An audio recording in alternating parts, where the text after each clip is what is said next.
Hello my dear students. आज हम बात करेंगे क्लास नाइन्थ का साइंस का चैप्टर है मैटर इन आवर सराउंडिंग।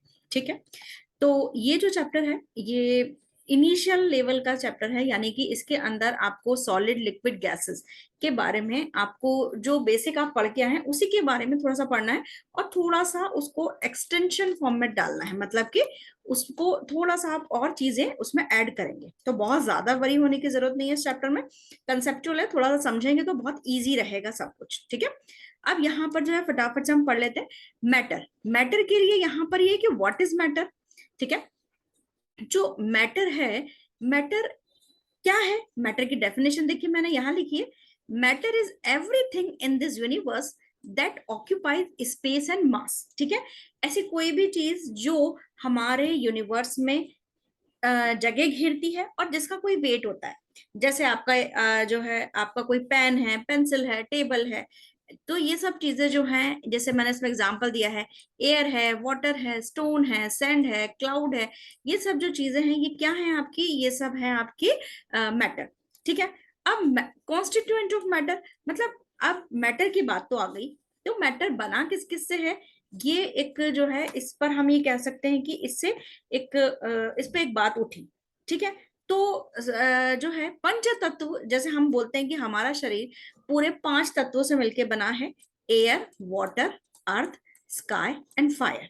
ठीक है, हवा, पानी, आकाश, पृथ्वी और जो है हवा, पानी, आकाश, पृथ्वी और आग, इससे मिलके बना है हमारा जो है मैटर। ठीक है, Therefore, matter is the composition of 5 constituent। तो ये जो चीज है कि इन 5 तत्वों से मिलके बना है, लेकिन यहाँ पर जो है अगर हम इस 5 तत्वों के अलावा एक रियलिस्टिक बात करें, 5 तत्वों से तो मिलके बना है, लेकिन फिर भी अगर हम बेसिक एक बात करें तो मैटर जो है वो बहुत छोटे छोटे पार्टिकल से मिलके बना है। The matter is anything that occupy space. तो मैटर की फिर से मैंने यहाँ डेफिनेशन ऐड करी है, तो डेफिनेशन यही है यहाँ पर, matter is everything that anything that occupy space and mass. और मैटर किससे मिलके बना है बेटा, स्मॉल टाइनी पार्टिकल से मिलके बना है। ठीक है, चलिए अब जो है, अब मैटर का यहाँ पर मैंने जो है एक इस तरीके से ये कह सकते हो कि यहाँ पर थोड़ा सा क्लासिफिकेशन ऐड किया है। State of matter, state of matter कौन कौन सा बेटा, सॉलिड, लिक्विड और गैसेस। ठीक है, सॉलिड, लिक्विड और गैसेस है। सॉलिड के हम कुछ जो है चीजें देखें, यानी कि कुछ पर्टिकुलर कैरेक्टरिस्टिक्स जो देखें, वो क्या है इसमें, एक तो डेफिनेट शेप है। ठीक, एक तो डेफिनेट शेप है यहाँ पर इसका। ठीक, यहाँ पर डेफिनेट शेप, डेफिनेट वॉल्यूम, यानी सॉलिड के पास डेफिनेट शेप होता है, डेफिनेट वॉल्यूम होता है, ये फ्लो नहीं करता भाई, उनके अंदर फ्लूइडिटी नहीं होती है। ठीक है, the particles are very closed, incompressible, आप सॉलिड को ऐसे कंप्रेस नहीं कर सकते। और यहाँ पर जो है एग्जांपल जैसे टेबल एंड चेयर। लिक्विड का यहाँ पर देखें तो लिक्विड का कोई डेफिनेट शेप नहीं है, लेकिन फिक्स्ड वॉल्यूम है, यानी कि जैसे अगर आप दूध वाले को बोलते हो कि भाई हमें 2 लीटर दूध देना, तो वो 2 लीटर मिला के सही से 2 लीटर ही देगा, ऐसा नहीं है कि वो कुछ भी मुंह उठा के दे देगा। यानी वॉल्यूम क्या है इसमें आपका, फिक्स है, वॉल्यूम फिक्स है आपका। ठीक है, दे कैन फ्लो, फ्लो कर सकते हैं, loosely packed as compare to solid, इनके जो पार्टिकल्स होते हैं वो लूजली पैक्ड होते हैं, लिटिल कंप्रेसिबल, थोड़ा कंप्रेसिबल है as compare to solid, water and milk. अब हम बात कर लेते हैं गैसेस की। कोई डेफिनेट शेप नहीं है, कोई फिक्स्ड वॉल्यूम भी नहीं होता। ठीक है, तो इसके अंदर जो है कोई फिक्स्ड वॉल्यूम भी नहीं है। Can flow, they can flow, flow कर सकते हैं। The particles are too loosely packed. अब गैसेस का एक पार्टिकल इधर है तो एक पार्टिकल कहीं और होगा, आपके रूम में, आपके जहां भी आप बैठे हुए हैं या पूरे सराउंडिंग में जो गैसेस पार्टिकल्स हैं वो बहुत दूर दूर तक बिखरे हुए हैं, तो बहुत लूजली पैक्ड होते हैं और हाईली कंप्रेसिबल है, यानी कि जो गैस होती है वो बहुत कंप्रेसिबल होती है। जैसे आपके घर में जो एलपीजी सिलेंडर आता है उसमें गैस ही भरी होती है और उसको कंप्रेस करके ये चीज जो है उसके अंदर फिल किया जाता है, जैसे ऑक्सीजन, एयर और ऑक्सीजन। ठीक है, अब हम बात करते हैं यहाँ पर कि जो है अगर हम बात करें कि मैटर की स्टेट में कैसे चेंज आ सकता है, तो मैटर की स्टेट में 2 तरीकों से चेंज आ सकता है, टेम्परेचर और प्रेशर। ठीक है, अब या तो हम टेम्परेचर को इंक्रीज करें, इंक्रीज इन टेम्परेचर, या डिक्रीज इन टेम्परेचर करें। ठीक है, भाई टेम्परेचर से चेंज आ सकता है, तो या तो हम इंक्रीज करें या डिक्रीज करें। तो इंक्रीज करने को अगर हम बात करें तो यहाँ पर जो है ये जो चीज है इसके अंदर, हाँ ये देखिए यहाँ पर, तो इसको हम फ्यूजिंग या मेल्टिंग जो है फ्यूजिंग, या इसको हम बोलते हैं malt, it's not malting, it's melting है, MELTING, ये स्पेलिंग गलत हो गई है, इट्स मेल्टिंग, ठीक है। तो यहाँ पर जो है आपका जैसे अगर हम टेम्परेचर बढ़ाएंगे तो टेम्परेचर क्या से क्या होगा बेटा, सॉलिड से वो मेल्ट होगा लिक्विड में, ठीक है। तो यहां पर जो है टेम्परेचर इंक्रीज करने पर, टेम्परेचर इंक्रीज करने पर क्या, टेम्परेचर इंक्रीज करने पर मेल्टिंग होती है, ठीक है। और इवोपरेशन होता है, इवोपरेशन मतलब कि आपका लिक्विड से वेपर में चेंज हो जाना, ठीक है। अब यहां पर मेल्टिंग है तो मेल्टिंग पॉइंट आएगा, मेल्टिंग पॉइंट के अंदर हम बात कर लेते हैं किसकी, इसकी, कि ये आपका the temperature at which the solid melt to form liquid. Melting point क्या होता है कि वो पॉइंट टेम्परेचर का जिसमें कोई सॉलिड लिक्विड में चेंज होता है। और बॉइलिंग पॉइंट की बात करें, the temperature at which a liquid boils to form a vapour. तो बॉइलिंग पॉइंट में क्या होता है कि लिक्विड जो होता है वो वेपर में चेंज होता है, ठीक है। उसके बाद जो है ये आपका बॉइलिंग पॉइंट हो गया, ठीक। एक और चीज है सब्लिमेशन, सब्लिमेशन के बारे में भी हम पढ़ेंगे, लेकिन सब्लिमेशन मतलब अगर अभी हम थोड़ा डिटेल में नहीं जा रहे, सिर्फ मैं आपको डेफिनेशन बता देती हूँ कि सॉलिड से सीधे गैस में और गैस से सीधे सॉलिड में चेंज होना, ठीक है। अच्छा, अगर आप टेम्परेचर डिक्रीज करोगे, डिक्रीज करोगे तो फ्रीजिंग होगी, ठीक है, और कंडेंसेशन होगा। फ्रीजिंग मतलब क्या होता है, लिक्विड का सॉलिड में चेंज होना। कंडेंसेशन मतलब क्या होता है, वेपर का लिक्विड में चेंज होना, ठीक है। ये चीज ध्यान रखिएगा, फ्रीजिंग मतलब लिक्विड का सॉलिड में चेंज होना, कंडेंसेशन मतलब वेपर का लिक्विड में चेंज होना। सब्लिमेशन, और सब्लिमेशन मतलब कि the change of the vapour into the solid directly, मतलब इसमें बीच में लिक्विड स्टेट नहीं आ रही है। क्लियर है इतना पॉइंट, इतनी पॉइंट क्लियर हो गया आपका सब्लिमेशन का, कंडेंसेशन का और फ्रीजिंग का। नाउ अब हम बात कर लेते हैं कि पार्टिकल आखिर बना किससे है। Matter is made up of particles, particles का बना हुआ है।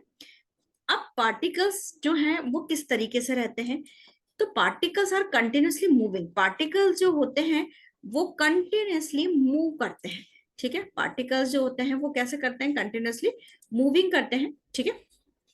अब यहाँ पर जो है पार्टिकल जो है कंटिन्यूसली मूविंग करते हैं, ठीक है। Particles of matter has space between them, और पार्टिकल्स के बीच बीच में, ये जैसे पार्टिकल्स मैंने बनाए तो इनके बीच में थोड़ा थोड़ा स्पेसेस होंगे, ठीक है। Particles of matter attract each other, और सभी पार्टिकल जो है, जैसे ये पार्टिकल है तो ये एक दूसरे को अट्रैक्ट करते हैं, एक दूसरे को अट्रैक्ट करते हैं, ठीक है। इतनी बात क्लियर है। चलिए अब हम बात कर लेते हैं नेक्स्ट, अब फिजिकल नेचर। देखो मैंने सारी एक्टिविटीज एनसीईआरटी की बुक से ही लिए हैं बेटा, पूरी एनसीईआरटी की बुक जो होती है बहुत इंपॉर्टेंट है, तो उससे आगे अगर आप उतना हो जाए पहले वो मोर देन सफिशिएंट है, देन फिर आगे आप जो है और सारी पढ़ सकते हैं रिफ्रेशर। बट मेरे को लगता है कि मुझे अकॉर्डिंग टू माय ओपिनियन पहले आप एनसीईआरटी की एक एक लाइन बहुत अच्छे से याद होनी चाहिए आपको। चलो physical nature, physical nature of matter, matter is particulate मतलब छोटे छोटे पार्टिकल्स का बना है, ठीक है। It consist of particles. जैसे इसके लिए, जैसे मैंने यहाँ कोई मैटर दिया हुआ है, अब यहाँ पर उसको अगर अपन थोड़ा सा माइक्रो उसको जूम करके देखेंगे तो पार्टिकल्स हमें दिखेंगे। अब जैसे मैंने इसमें एक एग्जांपल दिया, ये एनसीईआरटी का एग्जांपल है, when we dissolve salt in water the particles of salt get into the spaces between the particles. मतलब कि क्या हुआ है कि ये जो आपका वो है क्या, कि ये जैसे कोई मैटर है ना। अब इस मैटर के अंदर ये कोई मैटर है, और यहाँ पर ये जैसे ये जो है इसमें, एक मिनट है ना, ये जो है छोटे छोटे पार्टिकल, ये पार्टिकल हैं छोटे छोटे। अब इनके बीच में, अब बीच में क्या है, अपन ने इस जो इसके अंदर अपन ने नमक डाला। अब नमक डाला तो नमक के पार्टिकल्स कहाँ आ गए बेटा, नमक के पार्टिकल्स आ गए इसके बीच बीच में, ठीक है। ये जैसे मैंने नमक के बना दी, तो इनके बीच बीच में जो स्पेस था वहां पर नमक के पार्टिकल्स आ गए। तो इसका मतलब ये है कि पार्टिकल है और पार्टिकल के बीच में स्पेस भी है, और अगर आप किसी सॉल्वेंट में कुछ डिसॉल्व करते हैं, कुछ घोलते हैं, तो वो उसके बीच बीच में आ जाता है। इसके बीच के स्पेस में इंटर पार्टिकुलेट एरियाज में वो जो है फिट हो जाता है। ठीक है, अब यहाँ पर जैसे ये जो है आपका क्या कहते हैं कि जैसे particles of water magnified millions time, यहाँ पर ये मिलियंस टाइम उसको मैग्निफाइड किया हुआ है। ठीक है, अब उसमें क्या करा आपने, सॉल्ट ऐड करा, ये सॉल्ट ऐड करा तो और उसको स्टिर किया, थोड़ा सा उसको हिलाया, तो यहाँ पर हमने देखा, इसमें क्या देखा, when we dissolve salt in water the particles of salt get into the spaces between the particle. तो इसीलिए वो क्या है कि वो सॉल्ट उन वाटर के बीच बीच में एंटर हो जाता है और इसीलिए हमें दिखना बंद हो जाता है। क्लियर है इतनी बात हमारी? चलिए अब जो है हम क्या करें, कैरेक्टरिस्टिक ऑफ पार्टिकल्स पढ़ते जाते हैं फटाफट से। कैरेक्टरिस्टिक ऑफ पार्टिकल जो है वो कौन से हैं हमारे, particles of matter have three characteristic. Particles have the spaces between them, उनके बीच में स्पेस है, हम पढ़ चुके हैं, कंटिन्यूसली मूविंग है और वो जो है एक दूसरे को अट्रैक्ट करते हैं। सॉलिड में अट्रैक्शन फोर्स ज्यादा है, लिक्विड में कंपैरेटिवली कम है और गैसेस में बहुत ज्यादा ही कम है, या कह सकते हैं नेग्लिजिबल है। ठीक है, particles of matter have spaces, तो जैसे इस चीज को प्रूव करने के लिए, जैसे आपसे पूछ लिया जाए क्वेश्चन में कि पार्टिकल्स के बीच में स्पेस है, इसको प्रूव करिए, तो आप क्या करोगे कि सॉल्ट को डिसॉल्व करोगे, उसमें बताओगे कि हाँ हमने सॉल्ट डिसॉल्व किया, तो सॉल्ट कहाँ हो गया था, particles of salt get into the between the spaces of particles of water and mixture is form. तो वो जो सॉल्ट का जो था, सॉल्ट का कहाँ चला गया, वाटर के अंदर चला गया। ठीक है, और ये जो particles of matter are continuously moving, particles are continuously moving, और जो पार्टिकल्स हैं वो कंटिन्यूसली मूव करते रहते हैं और ये रैंडम मोशन में होते हैं कंटिन्यूसली। और ये रैंडम मोशन में किस वजह से होते हैं, क्योंकि they possess the kinetic energy, they possess the kinetic energy. Kinetic energy क्या होती है बेटा, kinetic energy is the energy which is required for movement. देखिए ना, एनर्जी ड्यू टू मोशन या मोशन के लिए जो एनर्जी रिक्वायर्ड है that is the kinetic energy. The particles of matter intermix on their own with other particles of matter. For example, salt in water, various gases in the air, ink in water. The kinetic energy of the particle also increasing on heating. मतलब अगर किसी जगह की हमें kinetic energy increase करनी है तो हमें उसको गर्म कर देंगे तो वो फटाफट से उसके अंदर जो है उसके मूवमेंट बढ़ जाएंगी और वो जल्दी से उसके अंदर डिसॉल्व हो जाएगा। ठीक है, अब particles of matter attract each other, हमने कहा कि वो अट्रैक्ट भी करते हैं, particles of matter attract each other. ठीक है, तो ये जो particles of matter are always held because of the force of attraction, उनके बीच में क्या होता है, फोर्स ऑफ अट्रैक्शन है। सॉलिड में ये फोर्स ऑफ अट्रैक्शन हाईएस्ट है, इसलिए टाइटली बाउंड होते हैं। गैसेस में ये लीस्ट है, लीस्ट मतलब सबसे कम है। ठीक है, अच्छा अब बात हम करते हैं हमारे एनसीईआरटी के हिसाब से, हम बात करते हैं जो है डिफ्यूजन की। देखो डिफ्यूजन मतलब क्या होता है, डिफ्यूज मतलब intermixing, the particles of matter intermix on their own with each other, वो आपस में मिक्स होते रहते हैं। The intermixing of particle of two different type of matter on their own is called diffusion. On their own मतलब कि आपने कोई उसमें फोर्स नहीं लगाया है, वो अपने मन से अपने स्पीड से उनके अंदर जो ऑटोमेटिकल एनर्जी है या काइनेटिक एनर्जी उससे वो मूव कर रहे हैं। During diffusion the particle occupy the inter particle spaces, और पार्टिकल जो होते हैं वो जो दूसरे पार्टिकल्स के बीच में जो स्पेसेस होते हैं उनमें ऑक्यूपाई हो जाते हैं। The rate of diffusion increase with increase in temperature, और रेट ऑफ द डिफ्यूजन है वो टेम्परेचर जैसे जैसे बढ़ाते हैं वो वैसे वैसे हमारा बढ़ता है। क्यों? क्योंकि काइनेटिक एनर्जी बढ़ जाती है, काइनेटिक एनर्जी बढ़ जाती है। तो अब ये देखो इसके अंदर ये जो है आपका ये जो इसके अंदर है, एक मिनट ये कहा, हाँ ये जो है, हाँ अब ये देखिए यहाँ पर ये क्या कह रहा है, एप्लीकेशन ऑफ डिफ्यूजन, डिफ्यूजन की एप्लीकेशन, जैसे इसमें पोटेशियम परमैग्नेट की एक एक्टिविटी दे रखी है। When A crystal of potassium परमैग्नेट is placed in a beaker of water, the water slowly turns purple on its own without stirring, मतलब कि धीरे धीरे वो खुद ब खुद जो है वो पर्पल होता जाता है और उसमें आप स्टिरिंग करने की जरूरत नहीं। क्यों? क्योंकि पार्टिकल्स कंटिन्यू मूव कर रहे हैं और वो धीरे धीरे डिफ्यूज हो जाएंगे। और इसके अलावा मिक्सिंग ऑफ गैसेस भी डिफ्यूजन का एक अच्छा एग्जाम्पल है। जैसे आपने कोई परफ्यूम में स्प्रे किया रूम में, तो धीरे धीरे वो रूम में जो है स्प्रेड हो जाता है, क्योंकि पार्टिकल्स ऑफ गैसेस और वेपर जो है वो रैपिडली मूव होते हैं। क्यों? क्योंकि गैसेस की काइनेटिक एनर्जी क्या होती है, ज्यादा होती है और उनके अंदर इंटरमिक्सिंग जल्दी होती है। ठीक है, तो इससे पता लगता है कि पार्टिकल जो है कंटिन्यूसली मूव हो। तो अगर आपसे कोई पूछ ले एग्जाम में कि ये बताइए, आप ये शो करिए, तो आप ये इस तरीके के एग्जाम्पल्स दे सकते हैं। इसके अलावा पार्टिकल्स के अंदर जो मोशन है वो कंटिन्यूसली जो है मूवमेंट में होता है, पार्टिकल इधर उधर उधर उधर जो मोशन है that is called the Brownian movement movement या रॉबर्ट ब्राउन हम कह सकते हैं, क्योंकि रॉबर्ट ब्राउन ने इस मूवमेंट के बारे में बात की थी, दैट्स व्हाई हम इसे ब्राउनियन मूवमेंट बोलते हैं। द रैंडम और zigzag movement of microscope as a result of continuously bombardment from molecule from the surrounding medium. तो ये ब्राउनियन मूवमेंट है, ठीक है, यानी कि एक इधर गया फिर उधर गया फिर उधर गया फिर उसको किसी ने टक्कर मारी इधर चला गया, तो जो कंटिन्यूस मोशन है ये क्या कहलाएगा, आपका ब्राउनियन मूवमेंट कहलाएगा।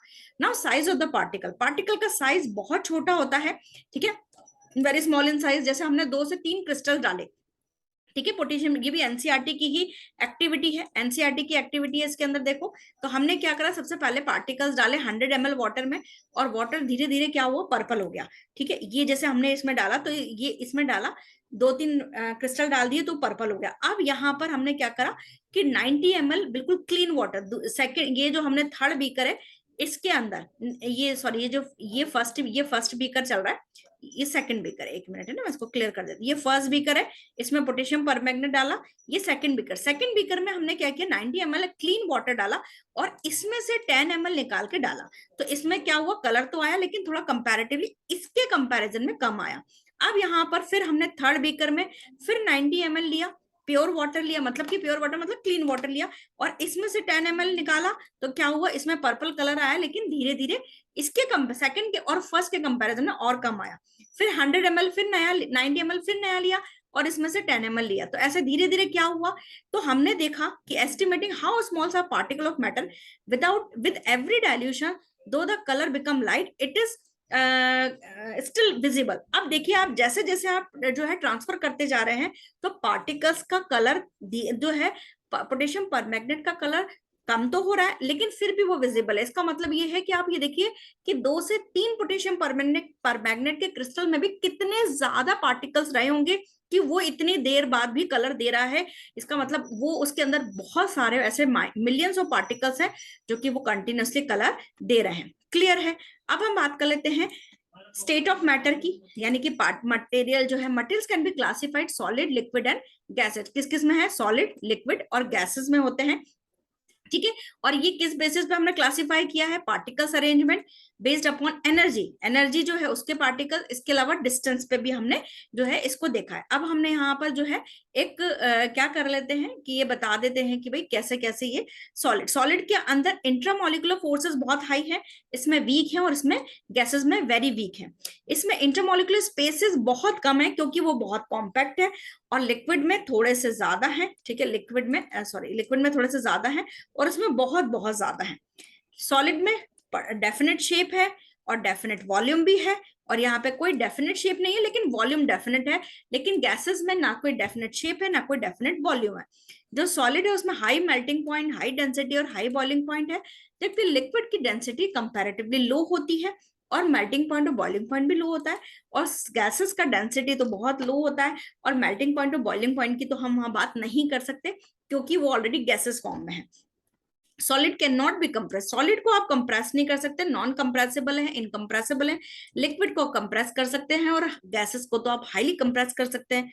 इनके अंदर फ्लो नहीं होता, इनके अंदर फ्लो होता है लिक्विड में, और गैसेस में अंदर फ्लो। तो देखिए डायग्राम से आप देखिए, पार्टिकल्स बहुत कॉम्पैक्टली बनाए हैं, यहाँ पर थोड़े लेस कॉम्पैक्ट है, और यहाँ पर तो पार्टिकल्स का साइज बहुत दूर, पार्टिकल्स जो है बहुत दूर दूर प्रेजेंट है, ठीक है। अब देखिए सॉलिड स्टेट में, सॉलिड स्टेट यहाँ थोड़ा सा मैंने कंपेयर किया है कि सॉलिड स्टेट जो है ये यहाँ पर definite shape, fixed mass volume और शेप, डिस्टिंक्ट बाउंड्री है। यानी कि जैसे अगर आपका मोबाइल है, जैसे ये मेरा मोबाइल है ना, अब इस मोबाइल की पर्टिकुलर बाउंड्रीज भी हैं, और पर्टिकुलर वहां पर जो है आप देख सकते हैं कि उसका पर्टिकुलर बाउंड्री किसी भी सॉलिड शेप की। और पार्टिकल्स में इंटर पार्टिकल डिस्टेंस बहुत कम है, रिजिडिटी यानी कि टफ बहुत होते हैं, और इनकम्प्रेसिबल, कंप्रेस नहीं कर सकते, डेफिनेट वॉल्यूम है, ठीक है, डेंसिटी हाई है, और ये कंप्रेसिबल नहीं है, फ्लो नहीं है, इसीलिए डिफ्यूज नहीं हो सकते।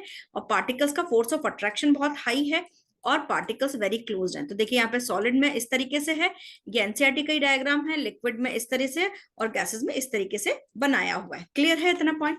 अब हम बात कर लेते हैं लिक्विड की। लिक्विड जो है वो बिल्कुल, इनके अंदर फ्लूइडिटी होती है, लो कंप्रेसिबल है, कंप्रेस जो है कंप्रेसिबिलिटी कंपैरेटिवली लिक्विड की कंपैरेसिबिलिटी ज्यादा होती है सॉलिड के कंपैरिजन में, लेकिन जो है फिर भी कंपैरेटिवली कम है रिजिड नहीं है, डेफिनेट शेप नहीं है, बाउंड्री नहीं है।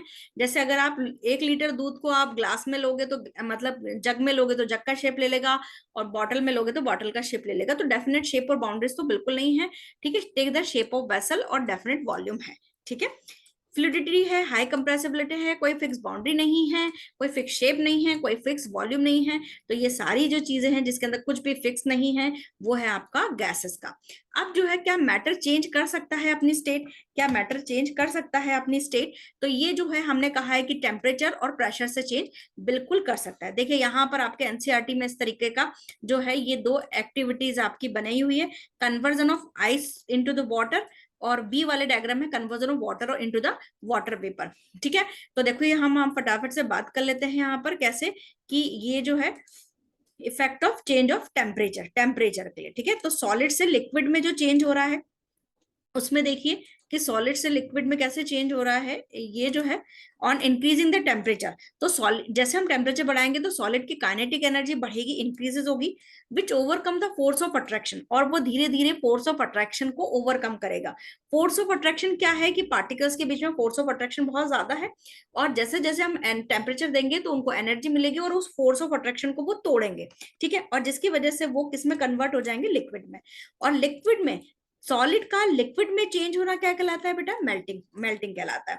और मेल्टिंग पॉइंट क्या है कि temperature at which the solid melt to become a liquid. तो वो क्या है? वो लिक्विड में जो है वो सॉलिड जो है जिस टेम्परेचर पे मेल्ट हो जाए।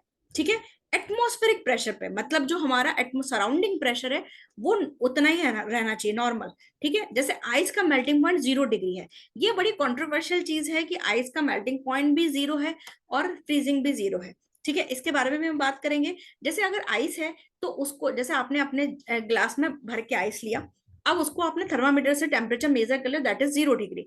अब उसको आप मेल्ट कर रहे हो, उसको रूम टेम्परेचर पे आप मेल्ट मेल्ट होने दे रहे हो।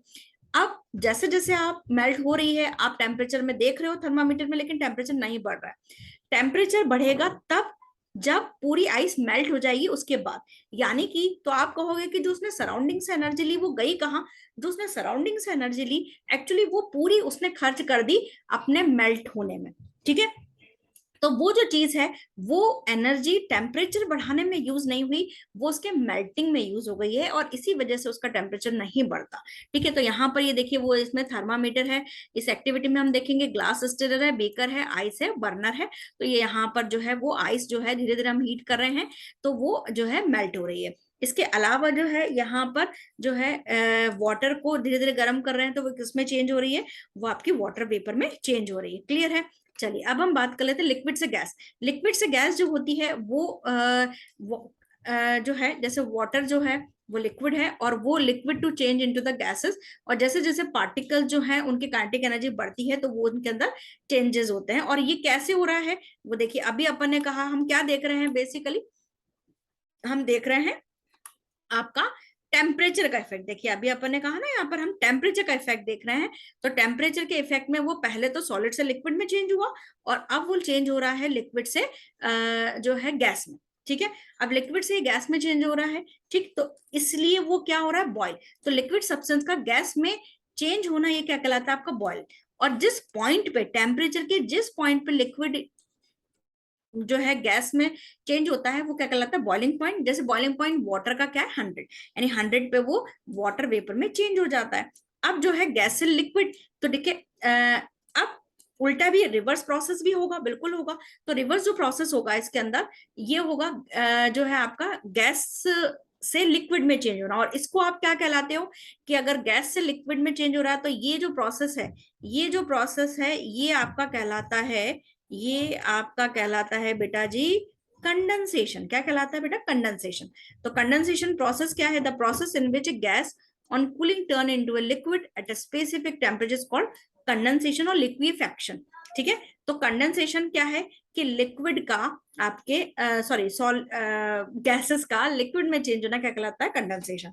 इसके अलावा लिक्विड का अब और अपन टेम्परेचर कम करते जा रहे हैं, तो लिक्विड से किसमें कन्वर्ट हो जाएगा? सॉलिड में। तो उसको when a liquid is cooled down by lowering its temperature, the particle lose its kinetic energy and come into the stationary position, causes the liquid turn to solid। तो liquid किसमें change हो जाएगा आपका? वो liquid जो change हो जाएगा वो आपका चेंज हो जाएगा आपका सॉलिड में, ठीक है। और लिक्विड का सॉलिड में चेंज होना क्या कहलाता है बेटा? Freezing. The change of liquid into the solid by lowering its temperature called freezing. और जिस पॉइंट पे होता है, the temperature at which the state of substance changes from liquid to the solid called freezing point, ठीक है। यानी कि temperature के जिस पॉइंट पे ये होता है वो चीज क्या कहलाती है बेटा? Freezing point. इतनी बात क्लियर है हमारी? चलिए हम आगे बढ़ते हैं फटाफट से।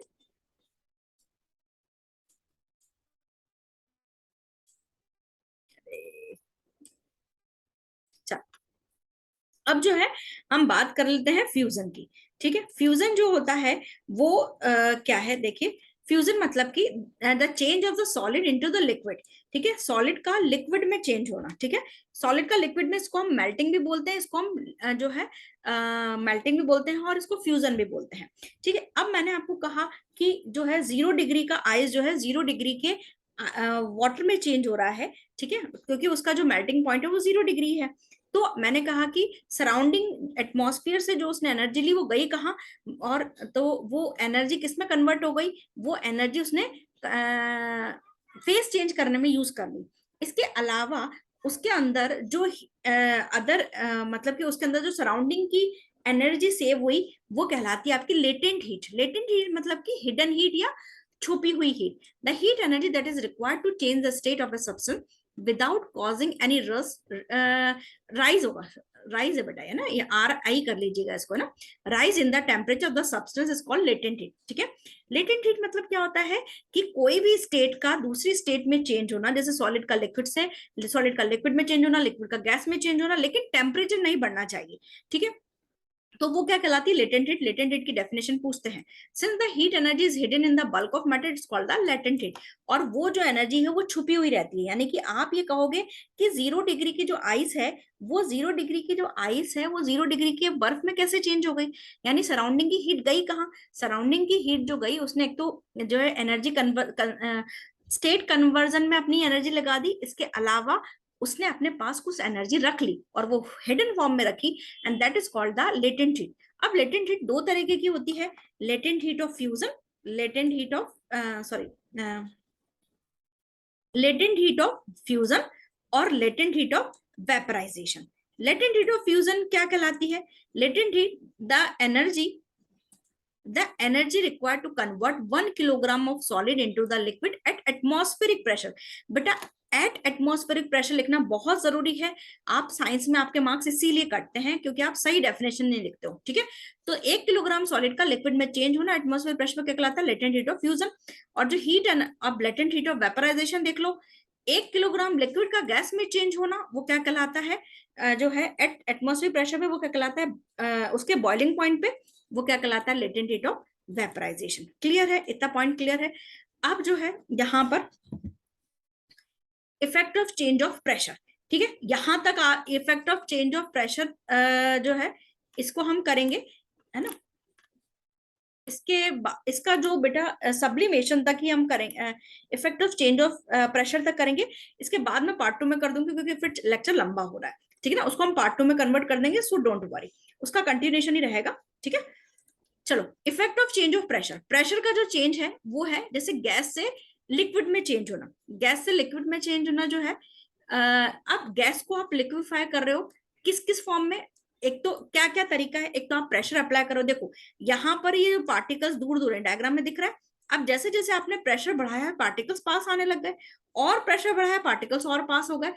तो या तो आप प्रेशर बढ़ा दो या टेम्परेचर रिड्यूस कर दो, ठीक है। when a high pressure is applied to a gases it gets compressed and if the pressure is lowered the gas is liquefied। यानी कि जैसे जैसे आप प्रेशर बढ़ाते जा रहे हो मॉलिक्यूल्स पास आते जा रहे हैं, और इसमें आप टेम्परेचर भी कम करते जाइए तो क्या हो जाएगा कि गैस से किसमें कन्वर्जन हो जाएगा? लिक्विड में, ठीक है।